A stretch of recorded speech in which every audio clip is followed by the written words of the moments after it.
चलिए, तो आज कक्षा 10 के वैदिक गणित के अंतर्गत आज अपन किसी संख्या का वर्ग है वो किस ढंग से निकाला जा सकता है, आज उसके बारे में अध्ययन करेंगे। तो पहला, दूसरा, तीसरा जो सवाल था वो निखिलम विधि से भाग किस प्रकार से देते हैं वो अपन ने सीख लिया है। नेक्स्ट है वर्ग ज्ञात करना। तो वर्ग ज्ञात करने की दो विधि, एक तो है आधार विधि और एक है उपाधार विधि। तो आधार विधि से आपको वर्ग निकालने के लिए सूत्र याद करना पड़ेगा कि संख्या का वर्ग यानी किसी संख्या का वर्ग निकालना है तो आपको सूत्र लगाना पड़ेगा संख्या प्लस विचलन ऑब्लिक विचलन की घात 2। और यदि उपाधार विधि से आप संख्या का वर्ग निकाल रहे हैं तो आपको सूत्र लगाना उपाधार अंक ब्रैकेट संख्या प्लस विचलन ऑब्लिक विचलन की घात 2। यानी उपाधार अंक गया तो सिर्फ उपाधार अंक का आगे गुणा हो जाएगा, बाकी सेम है, बिल्कुल सूत्र आगे वो का वो है। तो दोनों का इस्तेमाल कैसे करना है और क्या विचलन होता है, क्या संख्या है, सब क्लियर हो जाएगा आपके जब सवाल करेंगे। अब नेक्स्ट अपन सवाल लेते हैं। सबसे पहले मैं चौथा सवाल ले रहा हूं। इसके अंदर देखिए चौथा और पांचवा ये तो है आधार विधि वाला और छठा और सातवां जो प्रश्न है वो है उपाधार विधि। तो मैं चौथा प्रश्न पहले बताता हूं आपको। देखिए चौथा प्रश्न किस ढंग से करना है। 103। तो सबसे पहले अपन क्या करते हैं, संख्या और विचलन जो अपन को सूत्र के अंदर चाहिए वो मैं साइड में लिख लेता हूं कि इसमें संख्या क्या है और विचलन क्या है। तो यहाँ लिख लेते हैं अपन कि यहाँ पे जो संख्या है वो क्या है। अब संख्या तो जो दे रखी है वो की वो, यानी 103 का आपको वर्ग पूछा है तो संख्या क्या हो गई 103। अब इसका विचलन ये हो गया विचलन। और विचलन निकालने का तरीका ये है कि 100 में से देखना है कि 100 से ये कम है या ज्यादा है। अब देखिए यहाँ पे 103 है तो ये 100 से क्या है ज्यादा है, अर्थात 103 में से 100 को घटा दो तो यहाँ पे आ गया 0 और 3।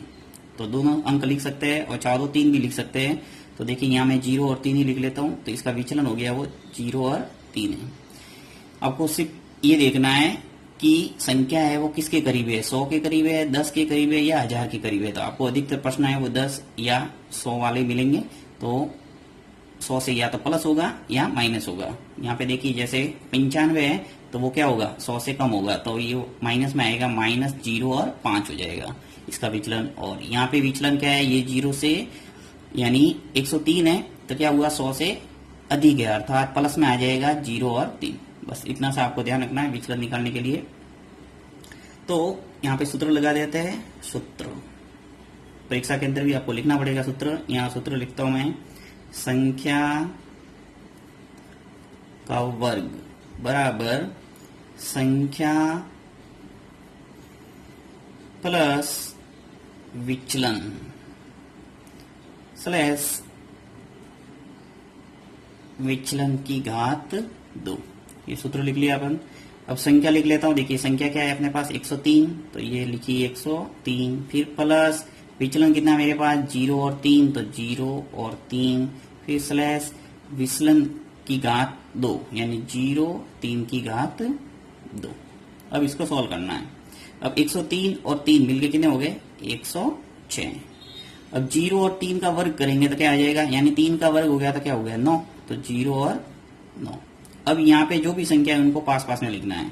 तो 1 0 6 0 और 9 ये हो गया इसका आंसर। तो इस ढंग से आपको किसी संख्या का वर्ग निकालना है। अब बस ये ध्यान रखना है कि जब भी आपके आधार है वो क्या है 100 है, यानी आधार क्या है 103 था, यहाँ पे आधार क्या था 100।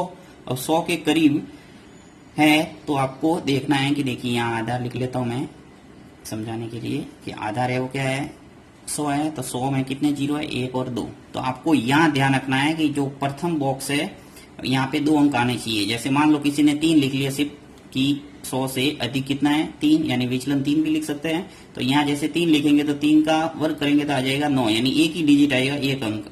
तो आपको एक अंक आपने लिखा है तो आपको 0 है वो लगाना पड़ेगा बीच में, क्योंकि यहाँ पे आपके 2 डिजिट होना जरूरी है यदि आपके आधार क्या है 100 है। और यदि आधार 10 है तो यहाँ एक डिजिट है वो रहता है। तो इस बात का ध्यान रखना है। नेक्स्ट सवाल करते हैं अपन।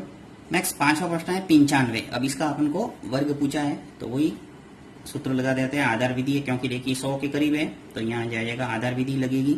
तो सूत्र लगाते हैं संख्या का वर्ग बराबर संख्या प्लस विचलन स्लैश विचलन की घात 2। मैं बार बार लिख रहा हूं ताकि आपको याद हो जाएगा। अब देखिए यहाँ पे संख्या है वो क्या है 95। तो यहाँ मैं संख्या एक बार इस 95 से लेकर मैं यहाँ आधार और विचलन और संख्या निर्धारित कर देता हूँ।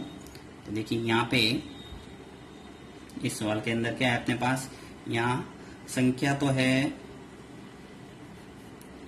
95 और विचलन क्या हुआ, अब देखिए 100 में से घटाना है तो 100 में से घटाएंगे तो ये 100 से कम है इसलिए माइनस में आ जाएगा। तो -0 और 5 ये इसका विचलन है। बस विचलन में यही ध्यान रखना, यदि 100 से कम है तो माइनस में आएगा और यदि 100 से अधिक है तो प्लस वाला आएगा विचलन। तो सूत्र में इसको लगा देते हैं। तो 95 का जो वर्ग निकालेंगे तो यहाँ पे क्या आ जाएगा, संख्या प्लस विचलन। तो संख्या है मेरे पास 95, ये आ गया 95। अब देखिए प्लस विचलन लिखना है मुझे, क्या लिखना है, प्लस में विचलन, परंतु यहाँ पे माइनस वाली संख्या है विचलन में तो सीधा लिख लेना -0 और 5। अगर आप प्लस लिखना चाहे तो आपको ब्रैकेट बनाना पड़ेगा यहाँ, तो उससे अच्छा है आप सीधा माइनस में कर दो और फिर स्लैश और विचलन की घात 2 यानी कि ब्रैकेट लगा दो -0.5 की घात 2। 95 में से 5 गया तो क्या आ गया 9 और 0 90। और अब देखिए -0.5 यानी 5 का वर्ग करना है। अब जब भी माइनस वाली संख्या का वर्ग करते हैं तो माइनस का गुणा जब माइनस होता है तो हो जाता है प्लस, यानी वर्ग करते हैं किसी संख्या माइनस वाली संख्या का तो क्या हो जाता है प्लस में। तो 5 × 5 कितने हो गए 25। अब सभी संख्या को पास पास में लिख लो 9, 0, 2 और 5। ये इसका क्या हो गया उत्तर। यहाँ पर भी देखिए ऑलरेडी क्या आ गया 2 और 5 यानी 2 डिजिट में ही आ रहा है। तो जब भी ध्यान रखना आधार में जब 100 है तो आपके 2 डिजिट यहाँ आने चाहिए।